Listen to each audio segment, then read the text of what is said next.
রেলওয়েকে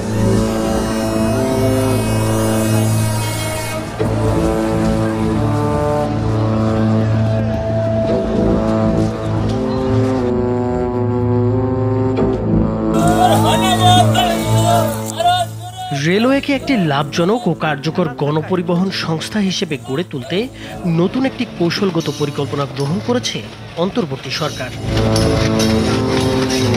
পরিকল্পনায় যাত্রী সেবার মান উন্নয়ন, পণ্য পরিবহনের সক্ষমতা বাড়ানো এবং সার্বিক রেল অবকাঠামোর সম্প্রসারণকে সর্বোচ্চ গুরুত্ব দেওয়া হয়েছে। দ্রুতগতির বৈদ্যুতিক ট্রেন চালু এবং নেটওয়ার্ক দক্ষতা বৃদ্ধির জন্য ঢাকা কুমিল্লা কর্ড লাইনের নির্মাণ কাজ গুরুত্ব পাচ্ছে। ৮৩ কিলোমিটার দীর্ঘ এই কর্ড লাইন চালু হলে ঢাকা চট্টগ্রাম রুটে যাত্রার সময় প্রায় ২ থেকে আড়াই ঘন্টায় কমে আসবে এবং দূরত্ব কমবে প্রায় ৯০ কিলোমিটার। এশিয়ান ডেভেলপমেন্ট ব্যাংক এই প্রকল্পে অর্থায়নের জন্য প্রাথমিক সম্মতি দিয়েছে। একই সঙ্গে নারায়ণগঞ্জ থেকে চট্টগ্রাম পর্যন্ত বৈদ্যুতিক ট্রেন চালুর সম্ভাব্যতা যাচাইয়ের কাজও চলছে, যার ব্যয় ধরা হয়েছে ১৫ কোটি টাকা। ঢাকা চট্টগ্রাম কক্সবাজার করিডোরকে ব্রডগেজে রূপান্তর করার লক্ষ্যে দুটি বড় গেজ রূপান্তর প্রকল্প নেয়ার পরিকল্পনাও রয়েছে। এর মধ্যে একটি হল Tongi Bhairab Akhaura meter gauge double লাইনকে ডুয়েল গেজে রূপান্তর, যার সম্ভাব্য ব্যয় $1.717 বিলিয়ন। অপরটি হল লাকসাম পাহাড়তলী মিটার গেজ রুটকে ডুয়েল গেজে রূপান্তর, যেখানে এশিয়ান ডেভেলপমেন্ট ব্যাংক এবং ইউরোপিয়ান ইনভেস্টমেন্ট ব্যাংক সম্মিলিতভাবে $600 মিলিয়ন অর্থায়নের জন্য সম্মত আছে। প্রস্তাবিত পরিকল্পনায় ঢাকা ভাঙ্গা যশোর খুলনা মোংলা পার্বতীপুর এবং ঢাকা চিলাহাটি করিডোর সহ ডেডিকেটেড কন্টেইনার করিডোর নির্মাণকে অগ্রাধিকার দেওয়া হয়েছে। রেলওয়ের আয় বাড়াতে যাত্রী ও মালবাহী ট্রেনের ভাড়া পুনর্নির্ধারণ, চাহিদাভিত্তিক অতিরিক্ত কোচ সংযোজন এবং ঢাকা চট্টগ্রাম রুটে আরও একটি বিরতিহীন ট্রেন চালুর পরিকল্পনা রয়েছে।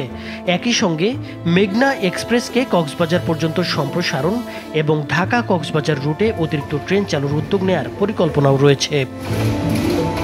এছাড়া রেলওয়ের অব্যবহৃত অপটিক্যাল ফাইবার লিজ দিয়ে এবং অবৈধভাবে দখল হওয়া জমি পর্যায়ক্রমে বাণিজ্যিক লিজ দিয়ে রাজস্ব বাড়ানোর চিন্তাও করা হচ্ছে।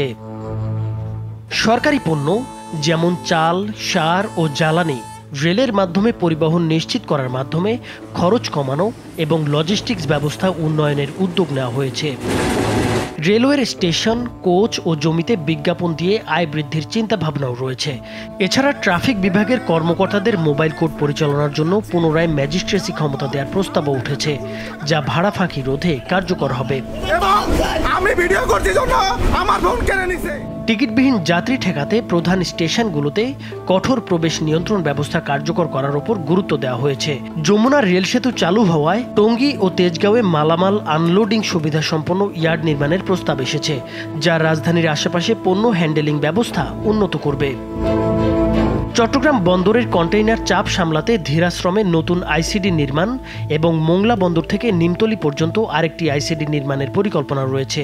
আমদানি করা পণ্যের ৮০% ঢাকামুখী হওয়ায় মির্জাপুর, নিমতলী, টঙ্গী, তেজগাঁওয়ে আধুনিক পণ্য ইয়ার্ড নির্মাণের জন্য জোর দেওয়া হচ্ছে।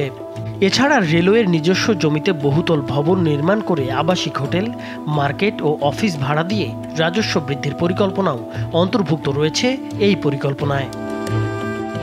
বাংলাদেশ রেলওয়েতে বর্তমানে বিদ্যমান লোকোমোটিভ ও কোচের সংকট রয়েছে।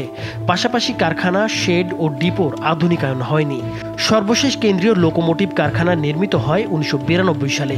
দেশে বর্তমানে ৪টি লোকোমোটিভ ওয়ার্কশপ এবং ৩৪টি ডিপো রয়েছে, যেগুলোর অনেকগুলোরই সংস্কার প্রয়োজন। বর্তমান রেলওয়েতে ৪৭,৭০৩টি অনুমোদিত পদ থাকলেও মাত্র ২২,৭৯০ জন কর্মরত রয়েছেন, যা মোট জনবলের মাত্র ৪৭.৭৭%।